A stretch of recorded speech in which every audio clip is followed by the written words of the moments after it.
Hello and welcome to Dakshayu English literature zone.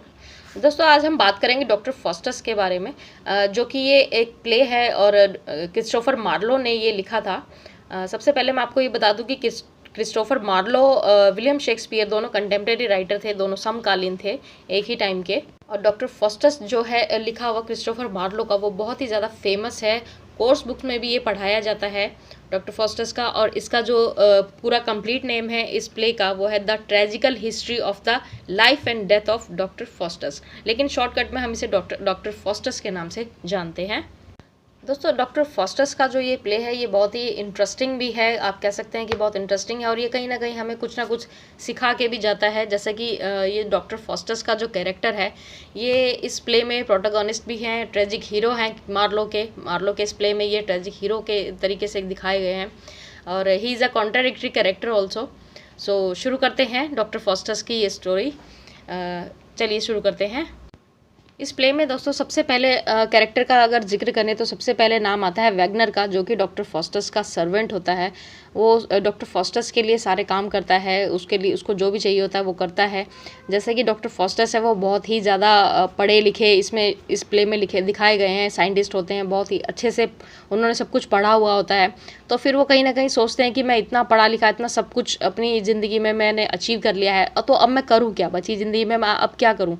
तो उनको necromancy की चाहत होती है। वो सोचते हैं मैं कहीं ना कहीं से, नेक्रोमेंसी इज़ ब्लैक मैजिक, वो ब्लैक मैजिक सीखना चाहते हैं। और वो अपनी चाह को वैगनर को बताते हैं, जो कि उनका सर्वेंट है।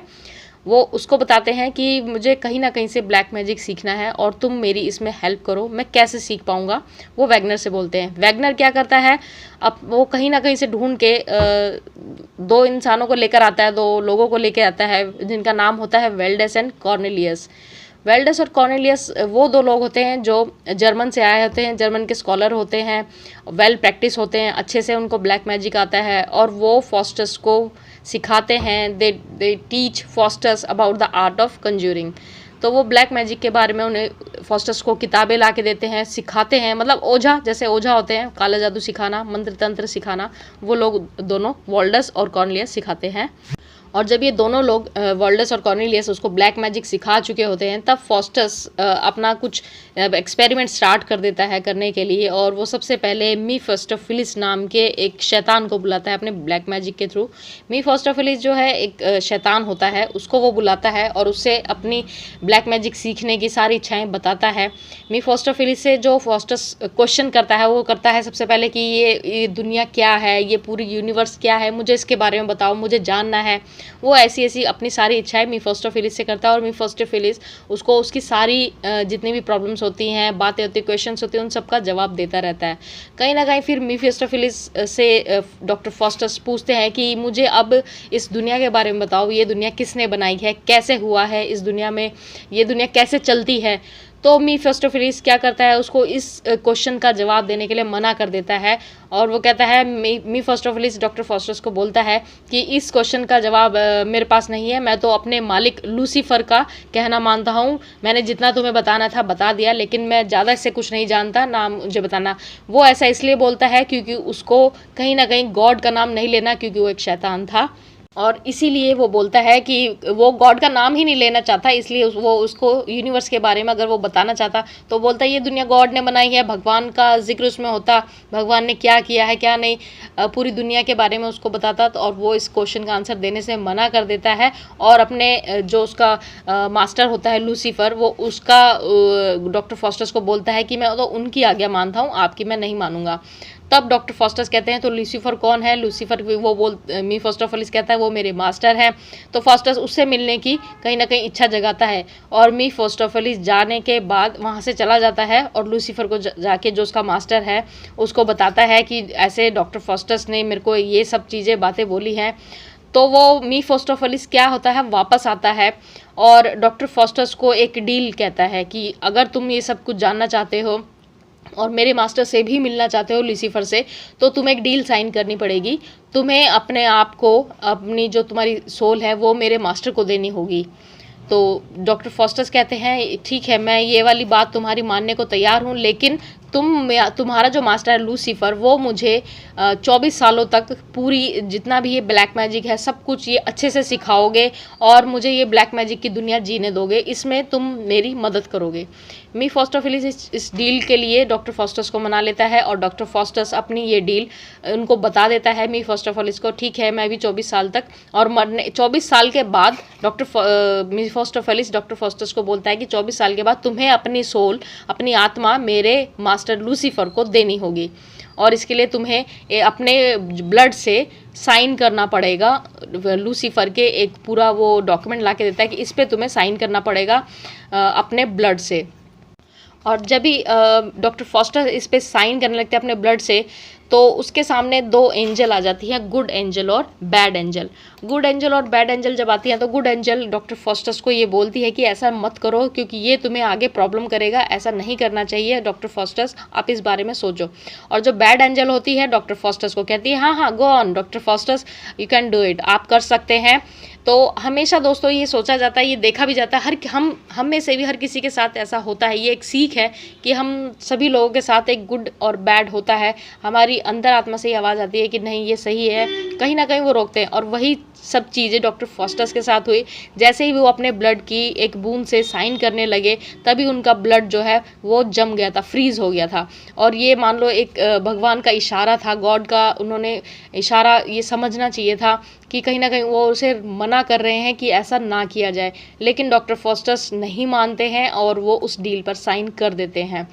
साइन करने के बाद दोस्तों, डॉक्टर फॉस्टस मीफोस्टोफेलिस को ज़्यादातर बुलाया करते थे क्योंकि वो उनका ब्लैक मैजिक जान चुके थे और अपनी इच्छाएं जाहिर करते थे। इन सब चीज़ों से तंग आकर मीफोस्टोफेलिस ऐसा सोचता है कि चलो क्यों ना डॉक्टर फॉस्टस को बोलता है मैं तुम्हें दुनिया की सैर करा के लाता हूँ।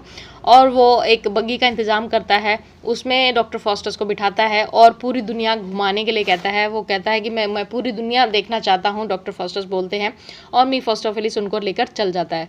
वो पूरी दुनिया घुमाते घुमाते फिर एक जगह वो रोम, जब वो सारा घूम लेते हैं, पूरा ब्रह्मांड घूम लेते हैं, तब वो रोम जाकर पहुँचते हैं। और रोम में डॉक्टर फॉस्टस बहुत सारे अपने ब्लैक मैजिक दिखा के लोगों को हैरान करते हैं, सरप्राइज़ करते हैं। और ऐसी करते करते मीफोस्टोफेलिस कहते हैं चलो हम चलते हैं पोप के यहाँ, और पोप जो यहाँ बैठे हैं इनको तंग करते हैं। और डॉक्टर फॉस्टस भी ऐसा ही करते हैं, डॉक्टर फॉस्टस जाके उन्हें जोक करते हैं उल्टे सीधे और उन्हें किसी ना किसी मतलब ब्लैक मैजिक से उनको तंग करते हैं। वहाँ से निकलने के बाद वो जाते हैं, जब काफ़ी फेम भी उस टाइम हो चुका था, डॉक्टर फॉस्टस बहुत ज़्यादा फेमस हो चुके होते हैं उस टाइम पे, तो उनको बुलावा आता है एम्परर चार्ल्स फिफ्थ का।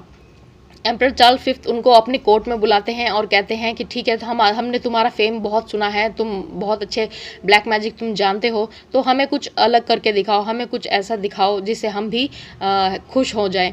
और डॉक्टर फॉस्टस वैसा ही करते हैं। वो सबसे पहले उन्हें एक हॉर्स कॉर्सर मिलता है। हॉर्स कॉर्सर दोस्तों जो घोड़े बेचते हैं वो होते हैं हॉर्स कॉर्सर। तो उनका पानी में चलते चलते उनका घोड़ा जो है गायब कर देता है और वो वापस मतलब जो उस पे घोड़े पे बैठे हुए होते हैं वो पानी में गिर जाते हैं, जिससे वहाँ पर बहुत ही ज़्यादा हंसी मजाक होता है और हॉर्स कॉर्सर बहुत गुस्सा भी हो जाता है इस चीज़ के लिए।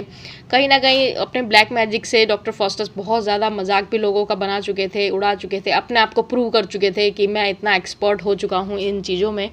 उसके बाद वो पहुंचते हैं Duke and Duchess of Vanholt. Duke and Duchess of Vanholt क्या है? एक कपल है, एक कपल हुम Faustus visit and for whom he conjures up some grapes. जो ड्यूक हैं वो कहते हैं मेरी डचेस के लिए तुम कहीं से ग्रेप ला के दिखाओ। अब ग्रेप कहाँ से लेके आएंगे? वो तो मिड विंटर थी, विंटर्स में ज़्यादातर ग्रेप्स नहीं मिल पाते हैं। आजकल तो वैसे सब कुछ मिल जाता है, बट ये बहुत पुराने टाइम की बात है।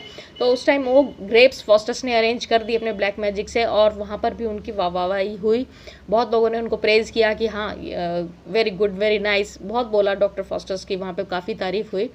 तब वहाँ से तारीफ़ें पाकर डॉक्टर फॉस्टस आगे की तरफ जाते हैं और वहाँ पर उन्हें एक कोई ओल्ड मैन मिलता है और वो ओल्ड मैन, डॉक्टर फॉस्टस कई बार बीच में सोचते थे कि मैं इन चीज़ों से, जब मीफोस्टोफेलिस उनको किसी चीज़ के लिए मना करता था तो उनका कहीं ना कहीं ख्याल आता था कि मैं गॉड से माफ़ी मांग लूँ और अपनी ये सारे जितनी भी उनकी अंदर आत्मा से आवाज़ आती थी कि जितना मैंने लोगों को परेशान किया, जितना मैंने दुखी किया है, और मैं गॉड से माफ़ी मांग कर अपनी आत्मा को भी मैं क्लीन कर लूँ।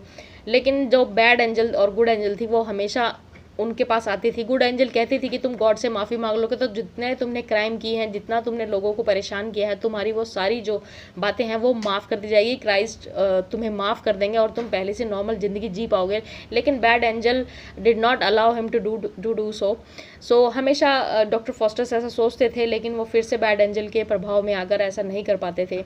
एक दिन ओल्ड मैन उनको कहीं ना मिलते हैं और वो भी उनको यही कहते हैं। एक ओल्ड मैन होता है जो फॉस्टर्स को बोलते हैं कि तुम फॉस्टर्स, मैंने भी तुम्हारे बारे में काफ़ी सुना है और मैं भी तुम्हें ये कहूँगा, अभी भी तुम्हारे पास टाइम है। तुम अपने सिंस के लिए गॉड से, जीसस क्राइस्ट से माफ़ी मांग सकते हो, वो तुम्हें ज़रूर माफ़ कर देंगे और तुम्हारी ज़िंदगी फिर से वैसी हो जाएगी। लेकिन तब तक डॉक्टर फॉस्टर्स अपनी लाइफ में बहुत आगे बढ़ चुके होते हैं और देखते ही देखते 24 ईयर्स पूरे कंप्लीट हो जाते हैं दोस्तों, और उनकी जो सोल को उस शैतान लूसीफर को देने का टाइम भी आ जाता है। अब उनके पास कोई ज़्यादा टाइम बचा भी नहीं होता है।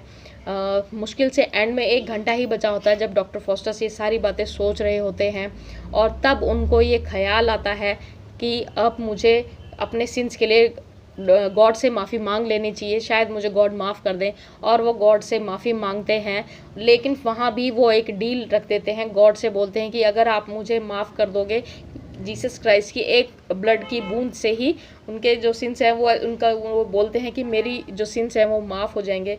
तो ये डील भी वो गॉड से कर बैठते हैं, और कहीं ना कहीं जैसे वो टाइम को देखते हैं, टाइम के मिडनाइट हो जाता है, 12 बज जाते हैं, और वहाँ पर जो शैतान होता है लूसीफर, वो आता है घोड़े पर और उनकी सोल को घसीट कर वहाँ से ले जाता है। तो इसी के साथ इस स्टोरी का, इस प्ले का एंड हो जाता है, और फॉस्टर्स को वहाँ से उनकी माफ़ी नहीं मिलती, क्योंकि उन्हें बार बार ऐसा इल्म होता था, कहीं ना कहीं वो जानते थे कि हाँ मुझे माफ़ी मांग लेनी चाहिए, लेकिन बैड एंजल हमेशा उनको इस चीज़ के लिए रोकती थी और वो रुक जाते थे, और उन्होंने लोगों को काफ़ी परेशान भी किया। तो समय रहते अगर काम कर लो तो ठीक है, समय निकलने जाने के बाद ये एक सीख है हम सब के लिए कि अगर समय रहते अपने काम कर लो तो अच्छी बात है, अदरवाइज़ फिर तो कुछ नहीं हो सकता। और इसी के साथ दोस्तों ये प्ले ख़त्म होता है, और मैं ये कहना चाहूँगी कि अगर आपको ये प्ले अच्छा लगे, ये स्टोरी अच्छी लगी है, तो आप ज़रूर इसे लाइक करें, शेयर करें, सब्सक्राइब करें। और दोस्तों अगर आपको ये समझ में नहीं आई है तो फिर से आप इस वीडियो को देख सकते हैं। इस चैनल को ज़रूर सब्सक्राइब करें ताकि आप मेरी जो नेक्स्ट वीडियो है वो आपको मिलती रहे। फ्रेंड्स, इससे पहले मैंने क्रिस्टोफर मार्लो की वीडियो बनाई थी, उनके क्रिस्टोफर मार्लो की बायोग्राफी के बारे में, वो भी पूरी हिंदी समरी में है, तो आप उसको भी देख सकते हैं। और मेरी इस वीडियो के डिस्क्रिप्शन में मैं हमेशा कुछ ना कुछ नोट्स आप लोगों के लिए डालती हूँ जो आपको आपके एग्जाम्स के लिए काफ़ी हेल्पफुल होते हैं। तो please go through that and take care of yourself. Thank you so much.